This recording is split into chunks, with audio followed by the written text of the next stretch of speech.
Breaking news. The Pittsburgh Steelers have sent shockwaves through the NFL once again. Fresh film from the Week 14 battle in Baltimore has revealed some surprising truths, details that paint a very different picture of this team's future. What really happened on the field? And what do these new discoveries mean for the Steelers' playoff push? Before we dive into the latest updates, make sure you subscribe to the channel, hit the like button, and don't forget to press the bell icon so you never miss any breaking Steelers news. Alright, let's move on to the new updates. In last night's victory over the Ravens, the Steelers showed flashes of dominance, especially on offense. For the first 3 quarters, Aaron Rodgers looked sharper than he has in weeks. His throws were tight, aggressive, and perfectly placed into small windows. This felt like his strongest performance since that Week 7 showdown against Cincinnati. Baltimore tried a risky defensive strategy, playing more single-high coverage than any opponent the Steelers have faced this year. Their plan was simple: crowd the run, shut down Pittsburgh's ground game, and force Rodgers to beat them through the air. And that is exactly what he did. With one-on-one matchups across the field, Rodgers attacked deep again and again.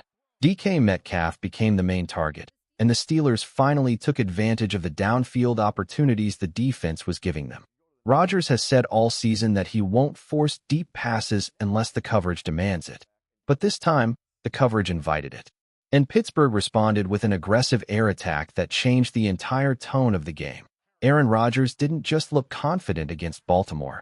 His deep passing was the biggest story of the night. While the short and intermediate throws were hit and miss, his long-range accuracy was almost perfect. Every time he pushed the ball 20 yards or more, he connected. 4 deep attempts, 4 completions. That kind of precision changed the entire flow of the game. Rodgers also attacked the middle of the field more than usual. We haven't seen him step into those tight windows often this season, but in this matchup, he trusted his eyes and fired with confidence. Even under pressure, he escaped the pocket, kept plays alive, and delivered strong throws on the move. His field vision looked sharp, and his decision-making was quick. A big reason for this success was the offensive line. For most of the game, they protected well, giving Rodgers enough time to read the defense and strike downfield. Even when protection broke down, he slipped out of trouble and extended plays. The receivers also responded better in scramble situations, adjusting routes and giving Rodgers clearer targets. This was the Steelers' most complete passing performance since the Cincinnati game in Week 7. And what makes it even more dangerous for opponents is how it exposes a difficult choice. Do you stack the box to stop Pittsburgh's run game, or do you drop back to defend the deep ball? Baltimore chose to stop the run, and the Steelers punished them through the air. If future defenses choose the opposite approach, Pittsburgh can lean on Jaylen Warren and Kenny Gainwell to control the ground game. The Steelers are finally forcing teams into a pick-your-poison situation. Now, let's talk about individual receivers. Adam Thielen only caught 1 pass for 4 yards, but the box score doesn't tell the full story. He ran sharp routes, found open space, and looked reliable whenever he was on the field. Marquez Valdes-Scantling and Calvin Austin III got more passing down snaps, but Thielen's limited plays were clean and well executed. And the play everyone is talking about, the fourth-quarter throw to Thielen that never had a chance. Rodgers saw him wide open in the seam, perfectly timed the throw, and it would have been a huge gain, maybe even a touchdown. But a defender tipped the ball at the line of scrimmage, turning what could have been a game-changing moment into a missed opportunity. Thielen was in the right spot. Rodgers read it instantly. The play was there. It just didn't survive the tip. If that fourth-quarter pass to Adam Thielen hadn't been tipped at the line, the entire conversation after this game would feel different. Thielen was wide open in the seam. Rodgers read it instantly, and the throw was on target.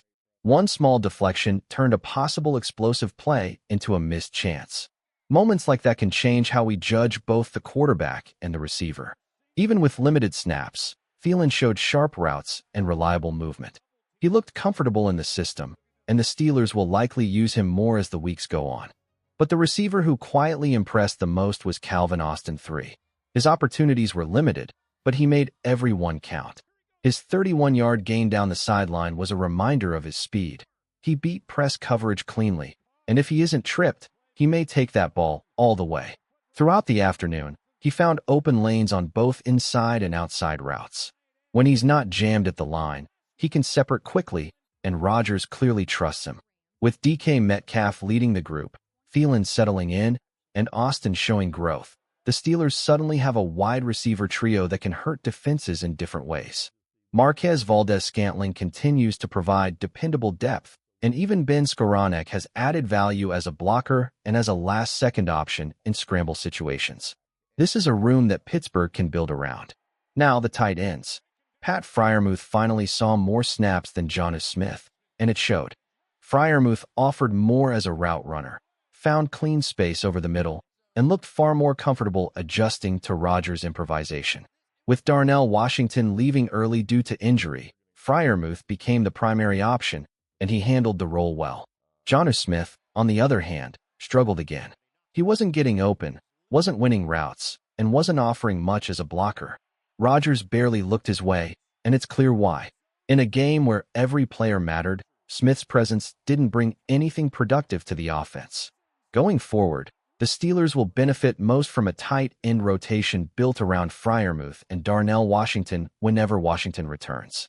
Those two complement each other perfectly, Freiermuth as the receiving threat, Washington as the physical force up front. If the Steelers can keep this combination on the field and minimize the snaps for underperforming players, the offense will continue trending in the right direction. When the Steelers shift into clear passing situations, the ideal lineup becomes obvious. Picture this: DK Metcalf and Calvin Austin 3 stretching the field on the outside with their speed, while Adam Thielen works the slot with precision. Thielen's route running gives Pittsburgh a reliable middle-of-the-field option. He can break inside, break outside, sit in open space, or attack the corners. Every route he runs feels deliberate and controlled. Behind them, Pat Freiermuth should be the primary receiving tight end. He's more fluid, more reliable, and creates better matchup problems than the alternatives. In these passing downs, Pittsburgh doesn't need heavy personnel. They need pass catchers who can separate. Let Freiermuth roam, and save the blocking-focused tight ends for other situations. At running back, the Steelers have two strong options. Kenny Gainwell has handled third-down responsibilities most of the year, but Jaylen Warren can easily take that role as well. Either way, both backs can help keep Rodgers protected and serve as quick checkdown outlets. A lot of fans questioned the fourth quarter, and yes, the results weren't ideal. Pittsburgh had chances to close the game, and they couldn't finish the job. But the issues were more situational than structural. A delay of game penalty pushed them into a long third down. A tipped pass created a nearly impossible 3rd and 19. And when the Steelers tried to drain the clock, two short runs put the offense into another tough spot. Baltimore also disguised coverage beautifully on one of the late third downs, catching Rodgers off guard. Those sequences look bad on paper, but they don't reflect deeper problems with the offense. Throughout most of the afternoon, Pittsburgh stayed ahead of the chains, protected well, and hit explosive plays through the air. The fourth quarter simply didn't go their way. So how should we grade the Steelers' offensive performance overall? Considering how aggressively Baltimore tried to shut down the run, and how many times Pittsburgh responded with big downfield throws, the showing was strong. The only thing missing was a cleaner finish. A solid B+ feels right.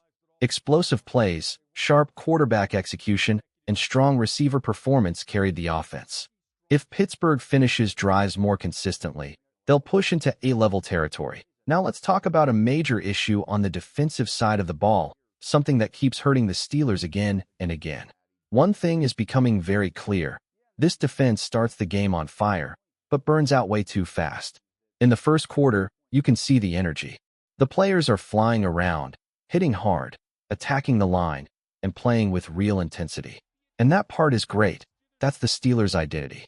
But the problem shows up later. When the defense is stuck on the field for long stretches, they burn a huge amount of energy early, and by the time the third and fourth quarter arrive, you can literally see the tank emptying. The legs slow down, the tackles get softer, and the run defense especially begins to collapse. This pattern has shown up all season. We see strong starts, then tired finishes, and in the NFL, tired defenses lose games. So what needs to happen? The Steelers must do a better job of rotating players, keeping them fresh, and managing snap counts. Some positions don't have great depth. We all know that. but the team has to find a way to keep their best guys from wearing down before the game is on the line. If Pittsburgh wants to finish strong, not just start strong, then keeping the defense fresh has to be a priority moving forward. Another problem that keeps hurting this team is the same one we've been talking about for weeks. The defense spends way too much time on the field. Yes, the offense has to help by staying on the field longer. But even beyond that, the Steelers' defense starts games at full speed, almost too fast. They burn so much energy early that by the second half, the drop-off becomes obvious. Effort is still there, but the strength isn't, and we've seen it over and over. Now let's talk about the defensive line, because this part of the field told a very clear story. The front wasn't winning enough battles. Too many plays started with Steelers linemen being pushed backward, and that sets the tone for the entire drive. Take Keanu Benton and DeMarvin Leal, both young, both talented, but both still learning the grind of being reliable every snap. And then there's Isaiah Loudermilk, who flashes strong plays one moment and then disappears the next.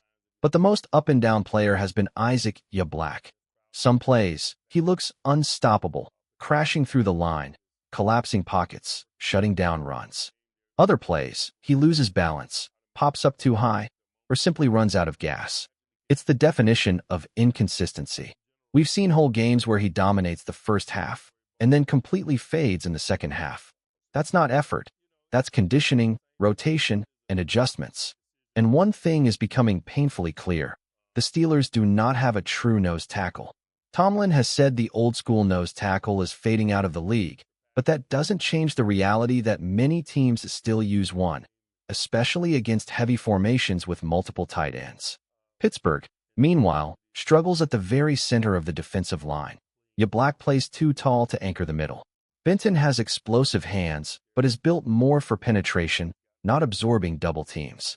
And the Steelers don't have that big, immovable wall in the middle who can hold ground when offenses line up to run straight at them.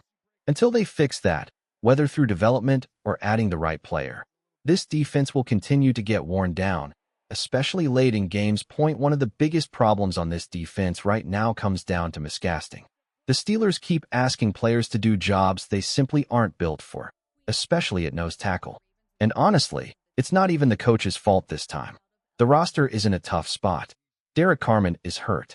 Daniel Quayle is out for the season. And without those guys, the Steelers have no true, reliable nose tackle on the roster. That leaves the coaches forcing players into a role they don't naturally fit, and every time they line up against heavy, power-running teams, it shows. Teams push the middle of the Steelers' defense backward far too easily. Pittsburgh just doesn't have that big, anchor-type body who can hold the point of attack and absorb double teams. And when you don't have that, your run defense will always be fighting uphill. Yes, the Steelers should definitely explore adding help, whether it's through a signing or someone off waivers. Anything that gives the defense a stronger foundation in the middle. Because right now, they're trying to survive without a position that has always been essential in Pittsburgh football. Now let's move to the linebackers, and specifically Patrick Queen. He's had strong moments this season, no doubt. But even in this last game, the film shows several plays where his positioning was off, especially in the run game. Bad angles, slow reactions, getting caught in traffic, the kind of mistakes that turn simple runs into big gains.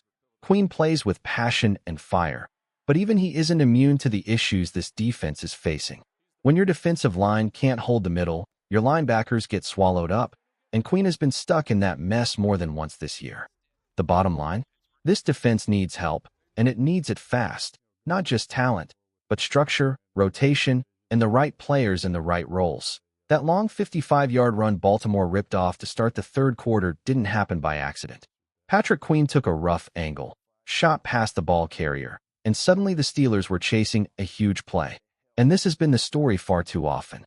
Queen plays hard, he flies around, but against the run he has struggled all year. Missed tackles, hesitation, misalignment. When your inside linebacker makes those mistakes and your defensive line lacks power in the middle, you don't just have a weakness, you have a leak. And that leak keeps sinking this run defense.